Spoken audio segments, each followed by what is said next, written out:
I'm Scott Waldron, and when I'm not hosting Unlocked, I'm speaking at events all over the globe, helping leaders and teams communicate better, build trust faster, and actually enjoy working together. I know, who would have thought? I've spoken for companies like the Home Depot. I've spoken at national architectural firms at their sales trainings, offsites for major pharmaceutical companies and industry associations. I have thousands of attendees who have rated my sessions, with 99% of them saying they found the sessions valuable, 97% saying they'd actually attend again. I've had caterers come up to me afterwards and thank me because they actually got something they could use when they went home or when they went back to their own jobs. I mean, if every keynote delivered those types of numbers, nobody would secretly be refreshing their email under the table. And let's be honest, that's a little bit of my nightmare, maybe a little bit of yours. Yeah, something that keeps me up at night. If you're an event planner looking for a speaker who's easy to work with and delivers actual value that people can take away and use on Monday, let's make your event unforgettable. Welcome back to Thoughts Unlocked. I was working with an executive recently who said this, and I can't stop thinking about it. She said, "I'm exhausted, Scott, but it's not actually the work that's exhausting me. It's not the work that's exhausting me. It was everything around the work, the constant emails. Have you all had those recently? The conflicting directions, the misalignment of teams, departments blaming each other for stuff, people copying clients before talking internally about stuff. She was feeling like everyone was trying to protect themselves instead of really solving problems. And I thought to myself, that's what happens when stress starts replacing trust. When stress starts replacing trust. When organizations come under a lot of pressure, a lot of fire pressure, whatever it's called. What is that? What am I starting to say? They don't become just these magical communicators. That pressure, that stress, it magnifies whatever already exists inside your culture. It just reveals it. Because it's really easy to be a great communicator when everything's great. It's really hard when there's a lot of stress. If trust is really strong, people pull together. It's awesome. If trust is weak, then the people fall apart. The pressure, I don't think, creates the culture. It doesn't. Pressure doesn't create your culture. You create the culture long before the pressure gets there. Well, you should be creating it long before the pressure gets there. And all it does is actually reveal what's already been created. So think about the last time your team got really busy. Did the communication improve? Maybe, maybe not. Did people actually become more patient? Probably not. Maybe they did. Did assumptions around what was going on with each other increase? I will bet they did. Because stress has this incredibly good ability to speed up the stories we tell ourselves while also shrinking the time and the intentionality and the curiosity and the generosity that we offer or should offer each other. And that's all the dangerous part about this. The one thing I hear all the time is we have a communication problem. When I get employee engagement surveys back and I get the results, and people are always like, we have a communication issue here. And I think, wow, that's a big term. That's very umbrella, But I don't think communication is usually the real problem. I think people just slap a communication label on it because communication embodies everything. I think communication is often the symptom of what the real problem is. Trust is, I think, the main issue underneath all of it. When trust is high, people ask questions. They clarify. They admit mistakes. They pick up the phone. But when trust is low, everything becomes documentation. The CC line gets a lot longer. All of a sudden, we have like 5 or 6 people on the CC line.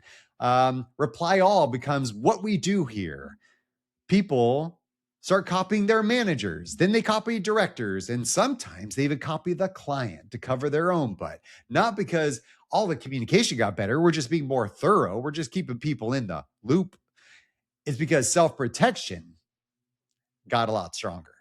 People start looking out for themselves. Somewhere along the way, the goal shifted from solving the problem to proving that ain't my fault, right? Not to fixing the problem, but just to cover their own butt. That's not communication, y'all. That is survival. That is survival.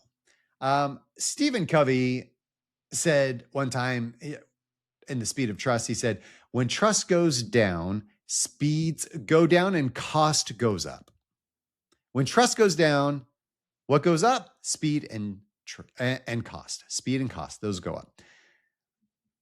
Oh no, I'm sorry. I messed up that whole quote. I'm sorry. When trust goes down, speed also goes down and cost goes up. That's what it is. Okay. Speed goes down, trust goes down, cost goes up. You got me? You follow? I'm spent like 5 minutes trying to correct my quote there. I've watched that happen over and over again. One missing conversation turns into 12 emails.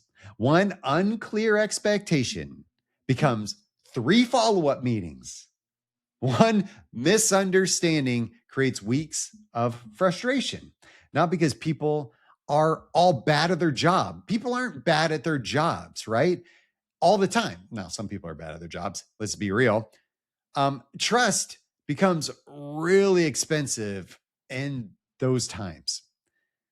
There's a concept in social psychology called the fundamental attribution error. And I've talked about this before.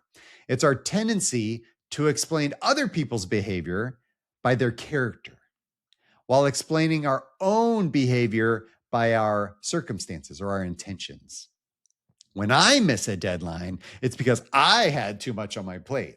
When you miss a deadline, it's because you're irresponsible. When I'm short with someone, it's because I'm under a lot of pressure right now. But when you're short, you're just rude.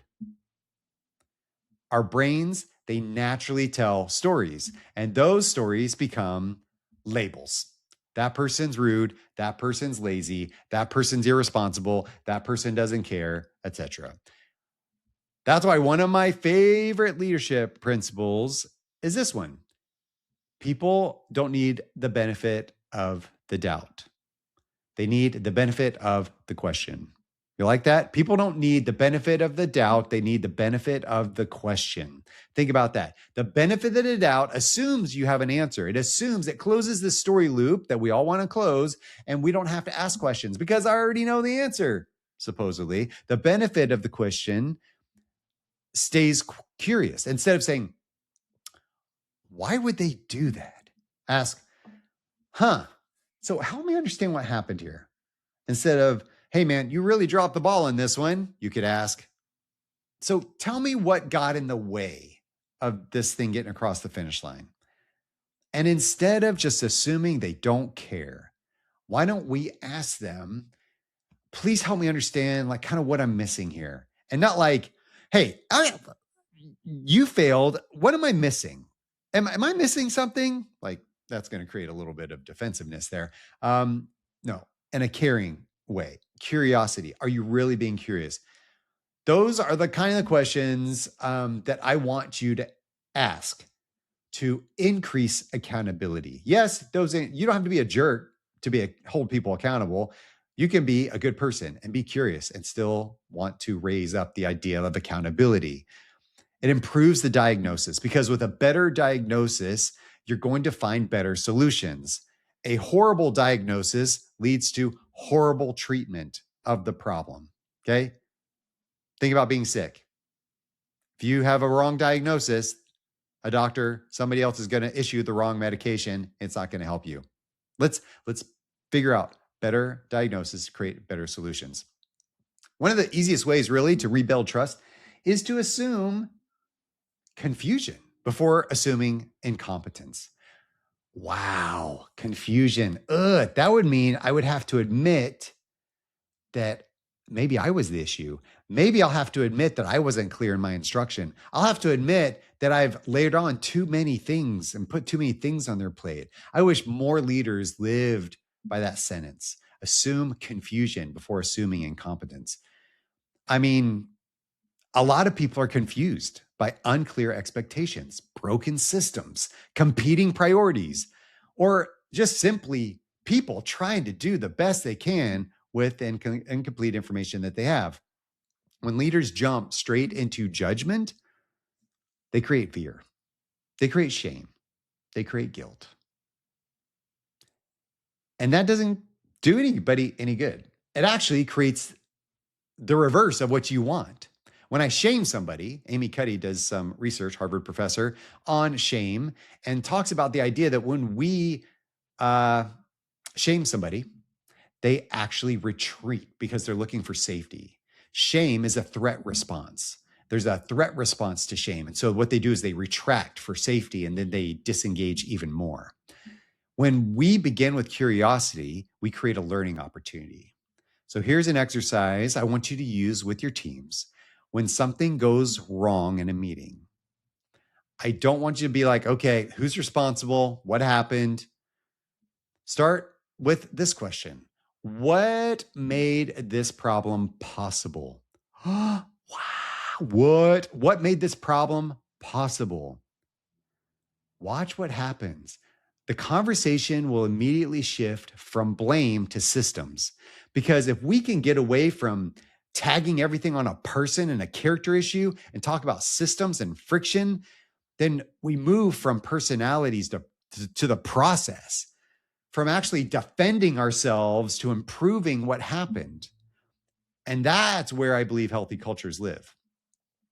Another thing I really encourage with teams is to stop hiding behind your emails, y'all. Stop hiding behind your emails. Email is great for information and documentation. It's terrible for repairing relationships. I mean, if the conversation has emotion attached to it, for crying out loud, pick up the phone, walk down the hallway, jump on a video call if you're remote. I get it. Tone doesn't travel well through Outlook. It doesn't, y'all. Y'all have experienced this. It doesn't travel well through a text message, even though you put that little emoji at the end of like, of a smiley emoji, whatever it is. Like the emoji doesn't fix it all. Trust doesn't translate well through email or through text message either. This all starts with us leaders. If we gossip, our teams will gossip. If we blame, our teams will blame. If we ask better questions, our teams will what? They will ask better questions. Culture will spread through modeling long before it spreads through policy. It'll spread through modeling. Model the behavior you want to see in your people. Don't enforce another policy. People become what they experience in the culture. They become what they see you do. So here's my challenge again for you this week, not just for your team, but for you. The next time someone frustrates you, because you know it's going to happen, catch yourself before you finish the story, before you decide they're careless or they're difficult or they're disengaged or they're controlling, or I want you to pause. I want you to replace your assumption with a question. What else could be true? Because curiosity is one of the greatest trust-building tools you will have as a leader. Thank you for joining me on another episode of Thoughts Unlocked. This week, instead of asking, how do we fix all these communication problems, I want you to really think about, how do we create curiosity? Trust, it grows when people feel safe asking better questions. It grows when people feel safe asking better questions. They need the benefit of the question, not the benefit of the doubt. So until next time, stay curious, lead with questions before conclusions, and keep unlocking what's possible. If you want to find out more information about me or check out the show notes where there's going to be more information and links to the things referenced in this episode, visit skotwaldron.com. And lastly, I'm asking for a little bit of love.